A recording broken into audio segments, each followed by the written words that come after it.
hello लोगोफोर खुलुमबाय नोंथांमोनखौ गिबियावनो बयखौबो चेनेलाव बरना लाग्रोनाय जाबाय नोंथांमोननि थाखाय दिनै मोनसे गोजोनथाव रादाब लाबोनाय जादों लोगोफोर जोंनि नैबे BTC सरकारनिफ्राय थार्ड ग्रेड आरो फर्थ ग्रेडनि जोंहा साख्रिनि भेकेन्सि ओंखारना फैसिगोन वाटार रिसोर्स डिपार्टमेन्टनि जोंनि नैबे BTC सरकारनि दा बेनिखायनो आं नोंथांमोननिसिम बेफोर साख्रिफोरनि बागै दायो माखासे आपडेट खोन्थाहरनो सानखाबाय मानो होनोबा दायो जोंहा SIU एप्रुभेल मोननाय लोगो लोगोनो एप्लाइ खालामनाया जानो थांगासिनो दङ BTC सरकारनि वाटार रिसोर्स डिपार्टमेन्टनिफ्राय गासै जोंहा साख्रिनि भेकेन्सिया जाहैबाय 142 टा दा बेनिखायनो बेहाय जोंहा थार्ड ग्रेड आरो फर्थ ग्रेडनि भेकेन्सि दङ दा नोंथांमोना निश्चय नुनोबो हादों जानो हागौ नै भेकेन्सिफोरखौ दा गिबियावनोथ' आं बेनि बागै नोंथांमोननिसिम खोन्थाहरनो सानग्रोबाय दा नोंथांमोना नुदों जानो हागौ नै बे जाहैबाय जोंहा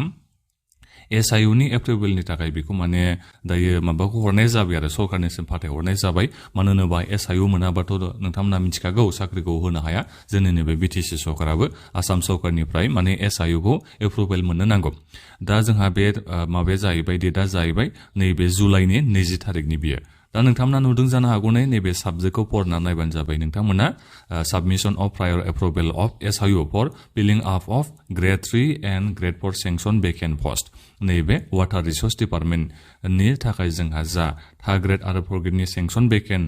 जोंहा पोस्ट दङ दा बिनि थाखाय माने SIU एप्रुभेलनि थाखाय बियो माने दायो माबासिम आसाम सरकारनिसिम दैथायहरनाय जाबाय आरो दा बेवहाय नोंथांमोना नुदों जानो हागौ नै जोंहा गासै भेकेन्सिया 142 टा थार्ड ग्रेडनि थाखायबो दङ जोंहा फर्थ ग्रेडनि थाखायबो दङ दा बिनिफ्राय जोंहा थार्ड ग्रेडआव मा भेकेन्सि दं होननानै बुंनो थाङोबा जुनियर एसिस्टेन्टनि थाखाय जोंहा थार्ड ग्रेडआव भेकेन्सि दङ बिनि थाखाय जोंहा 20 टा भेकेन्सि दङ दा बिनिफ्राय जोंहा सेक्सन एसिस्टेन्ट दा बेबो जोंहा ग्रेड 3 निनो दा बिनि थाखाय जोंहा 71 टा भेकेन्सि दङ दा बिनिफ्राय खालासि ना मा होननानै बुङो बे जोंहा ग्रेड 4 नि भेकेन्सि बेनि थाखाय जोंहा 43 टा भेकेन्सि दङ अफिस पियननि थाखाय बे अफिस पियनाबो जोंहा ग्रेड 4 नि भेकेन्सि साब्रै जोंहा भेकेन्सि दङ अफिस चौकीदारनि थाखाय जोंहा साब्रै भेकेन्सि दङ दा बेनिखायनो टटेल जों बुंनो थाङोबा बेहाय जोंहा ग्रेड 3 नि थाखाय 91 टा भेकेन्सि ओंखारना फैदों दा बिनिफ्राय ग्रेड 4 नि थाखाय 51 टा जोंहा भेकेन्सि दङ गासै दाजाबोबा 142 टा जायो दा बे जाहैबाय जोंनि नैबे BTC नि मात्र मोनसेल' डिपार्टमेन्टनि बेनो जाहैबाय वाटार रिसोर्स डिपार्टमेन्टनि जोंहा बे भेकेन्सि दा जोंहा बेखौ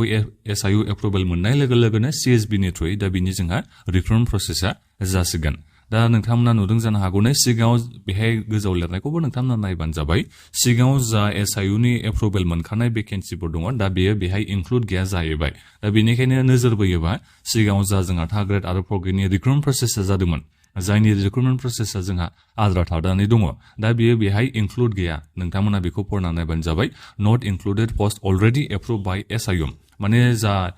जायफोर भेकेन्सिया जोंनि नैबे BTC नि जायफोर भेकेन्सिया SIU एप्रुभेल मोनखानाय दा बेफोर भेकेन्सिया बेहाय जोंहा गैया जाहैबाय माने बे आलदा जाखाबाय आरो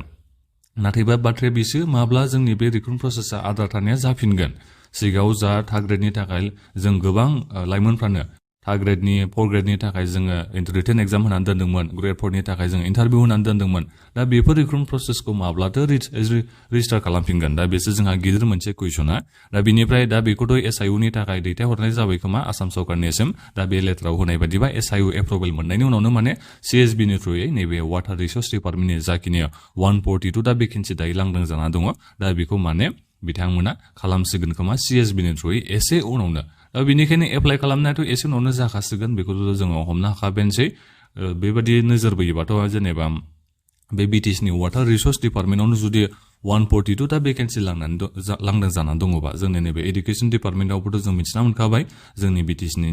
EM बिथांनिफ्रायनो जेनेबा थार्ड ग्रेड फर्थ ग्रेडनि थाखाय गासै 500 600 बेबायदि एडुकेसन डिपार्टमेन्टआवनो भेकेन्सिया लांदां जानानै दं होननानै जों बेखौ मिथिना मोनखादों आरो PNRD डिपार्टमेन्टआव थागोन आरो गोबां जोंहा डिपार्टमेन्ट दं हेल्थ डिपार्टमेन्ट दङ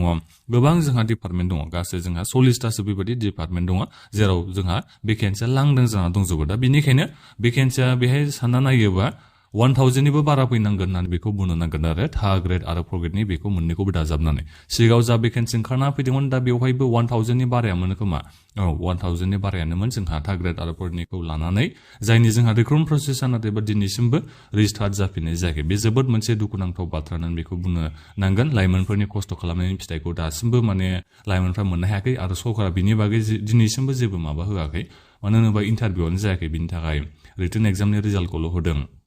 दा बेफोरखौ एसे नोजोर बोयोबा मोजां जागौमोन जोंनि नैबे BTCनि गोदान सरकारा आरो लाइमोनफोरखौबो आं नोंथांमोननिसिम खावलायहरनाय जादों जायफोर नोंथांमोना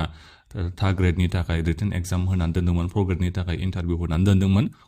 सरकारखौ नोंथांमोना एसे बुङोबा बाथ्राया मोजां जागोन ससियेल मिडियायाव नोंथांमोना सरकारखौ एसे बेफोरनि साख्रिनि बागै एसे बाथ्राखौ बुंलायलायोबा बिथांमोना एसे गोसोआव फैगोन खोमा बावबायबो जानो हागौ दा जिखियानो जाया मानो आं नोंथांमोननिसिम बे आपडेटखौ खोन्थाहरनाय जाबाय जोंनि नैबे BTCनि वाटार रिसोर्स डिपार्टमेन्टनि एसे उनावनो जोंहा भेकेन्सि ओंखारना फैगोन गासै भेकेन्सिया जाहैबाय 142 SIU एप्रुभेल मोननाय लोगो लोगो जोंहा बिनि रिक्रुटमेन्ट प्रसेसा जागोन दा बिनिफ्राय बेहायथ' जोंहा रिटेन एग्जाम जागोरगोन बिनि उनाव इन्टारभिउ लानाय जागोन अब्लानो नोंथांमोना साख्रिखौ मोननो हागोन सेलेक्ट जाबानो दा बेखौ आं नोंथांमोननिसिम बे भिडिअनि गेजेरजों खोन्थाहरनाय जाबाय दानिया बे भिडिअखौ नोंथांमोना बयबो माबाखौ शेयार खालामना होदो बे भिडिअखौ बयनोबो शेयार खालामना होदो जाहाथे गासिबो मानसिफ्रानो नैबे BTCनि भेकेन्सि फैनायनि बागै मिथिना मोननो हायो दा बेखिनियानोमोन जेब्ला एप्लाइ खालामनायफ्रा जागोन आं अब्ला नोंथांमोननिसिम भिडिअ लाबोना खोन्थाहरगोन बेथ' जाहैबाय मात्र SIUनि एप्रुभेलनि थाखायल'सो नङा होमबा SIU एप्रुभेल मोनखांनायनि उनावसो जोंहा एडभार्टाइजमेन्ट ओंखारना फैगोन बिनि उनावसो जोंहा एप्लाइ खालामनाय जागोन दा बेखौ आं नोंथांमोननिसिम बे भिडिअनि गेजेरजों खोन्थाहरनाय जाबाय दानिया गासैबो चेनेलखौबो साबस्क्राइब खालामनानै लालायदो आरो जाहाथे नोंथांमोना बेबादिनो साख्रिनि आपडेटखौ बे चेनेलनि गेजेरजों मोनबाय थानो हायो दा बेखिनियानोमोन गोजोन्थों